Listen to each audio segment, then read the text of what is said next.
Hey everyone, Aaron here. Welcome back to another anime review. Today, we're looking at God's Eater. Now, God's Eater actually came out in July of 2015, I believe. And I don't know exact date. I think it was like the beginning of it though. But actually just finished because it had a whole bunch of technical issues and various things behind the scenes that we didn't get to finish it until just recently. Just finished the last a few weeks ago actually. And I'll tell you though, it was worth having to kind of put up with that delay. I mean, I was fortunate enough that I really didn't start the series until more so later, so I didn't really have to wait too long for the last episode. But I know several people dropped the series because of the kind of long hiatus it kept having, and that's unfortunate because God Eater is actually a great show. Now, if you guys don't know, the source material actually is a video game series that came out for the PSP a long time ago, Sony's PSP, which was their first handheld. And it was a lot of fun. It was akin to like Monster Hunter type games. So if you loved Monster Hunter, you would like that. But it had more of a kind of action-packed, more scene than Monster Hunter. Monster Hunter has a lot of action with it too. But I think what God's Eater was trying to go for was both an anime aesthetic and also a surely pure, hack and slash element too. On top of having to kind of do the Monster Hunter elements of, baiting enemies and kind of luring them to certain spots and doing team up attacks to them. It was a fun game. It had a lot of multiplayer aspects. It was a great game. I loved it entirely. I played the heck out of it when I was younger.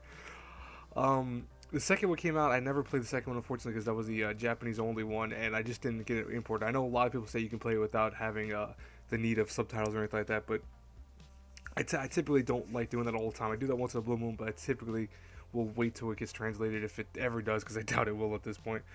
But maybe with the anime being, so cool, maybe it will get translated. Anyways, I'm talking about the video game series. You guys want to hear about the anime review, right? So, God's Eater actually is a pretty interesting anime adaptation. What essentially it does is it takes the same story and just kind of runs little tweaks here and there. So the main concept is in post-apocalyptic Japan, of course, we have a creature that came to being called origami. Now, what these things came from was a thing called the Oracle Cell, which apparently was in certain creatures and actually bred these weird kind of hybrid monsters slash oddity like creature like type things. And there are many different types, and what ends up happening though is they end up destroying everything, eating both humans and also just buildings and random things. They would eat anything. And so after a long time, humanity tried to figure out a way to fight back and thus made the God's Eaters, or the branches that they have in various different countries and stuff like that. These branches are kind of given people the ability to use things called God Arcs, which are weapons that can actually fight the origami and actually devour their insides to actually then use as either fuel or as weapon power or whatever. And it's an interesting concept on the whole kind of post-apocalyptic world, because we have our characters actually being not really per se very strong. Well, their weapons make them stronger and they make them faster and stuff like that, but they're still humans. People die in the show, and it's because these things are huge creatures. You can easily kill them if you have one of these guard arcs, but even then you still have to put up a struggle.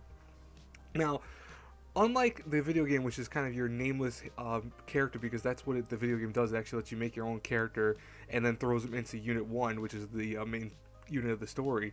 We have our main character, Lenka Utsuki, who Lenka is actually a survivor from the outside world who then becomes a God Eater via a whole bunch of circumstances, and guess what? He kicks ass. That's the one thing about this show I'll tell you right now. Utsuki, or Lenka, as you know in the series, is so cool. He actually does some of the coolest stuff in the scenes. There are various scenes where he fights, and it's just like, I'll tell you guys right now, I'm not going to spoil anything, but the last several episodes, I was talking to my friend Jester about this, and because I mentioned his channel, I'll put him in the description box below. I was enthralled with the last several episodes. The last several episodes were very powerful, and they had some of the best fight scenes. But what you have, unfortunately, I think at the beginning of the show is kind of a hit or miss type show. There are very cool scenes. Don't get me wrong. There are lots of action sequences. There's a lot of great animation. I know people don't like CGI too much, but the show does some really nice CGI. It has some really nice cell shading, and it really looks like a kind of cell shading game you'd almost play. So it really was a good idea the way they went with this and design, and I think it looks really good. So if you're afraid of CGI usually, don't be afraid of this. This is not like one of those typical choppy CGI shows. This actually took some effort, it seems like, and probably was why it was delayed so much. But the show does have its ups and downs. A few times, I was like more so kind of seeing a kind of cliched storyline plot of main character getting stronger and stronger as series progresses, which don't get me wrong, not a big deal, but it's something that you realize like, oh, I've seen this before. I've seen our main character become Mr. Badass over the course of the series, but that was probably my only weakness of the show in the beginning. Various other things probably too was maybe the story was a little bit weak here and there. Again, cliched topics, cliched concepts, but it's interesting still nonetheless how they take the whole, humanity fighting back against a creature that essentially can do 10 times more than they can. But a lot of questions are answered in this show, but also a lot of questions are not answered, and that is why it's going to lose a lot of points because there's a lot of story aspects of the show that you will never get. And unless they make a season 2, which I don't know if it's going to happen, probably because of how many delays and budget cuts the show seemingly had, it might not happen. I'm not gonna take it away from like, oh, okay, if season 2 comes out, it's gonna make the show a lot better. No, I'm not gonna do that. I'm gonna, of course, do what I usually do and review this just by itself. I'm not expecting a season 2. I'm just saying that this is what we have so far. And because of that, if I had to review everything so far, it's got some great animation, it's got some great storytelling when it actually works. When it works, there's a lot of times, like I said, cliche concepts here and there. The fight scenes are phenomenal. Voice acting is very good. Soundtrack is amazing. I'm not a big fan of the closing per se, but the opening and the soundtrack during fights and stuff like that is epic proportion. Everything else is like, it's here and there. Overall, if I had to rate it through A through F, I'd have to say a solid B.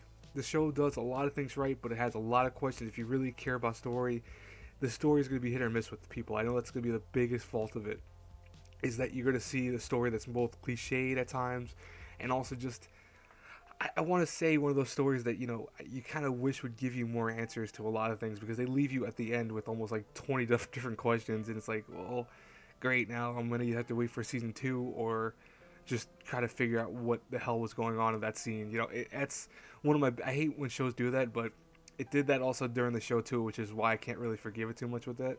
But overall though, it's a great show. It really has some great impact, and I'll tell you, man, really, I kid you not, guys, the fight scenes in this are epic. They are probably the best parts of the show. Watching that just alone, and some of the fight scenes were amazing. I mean, you know how they're gonna play out, and you know what's gonna happen per se with a lot of them, but they're still cool nonetheless. Anyways, guys, I hope you enjoyed this review. Like always, feel free to put reviews that you want me to do in the comments below. Please like, comment, subscribe, and as always, until I pass across again in the next review, have a good one, everyone. Bye-bye.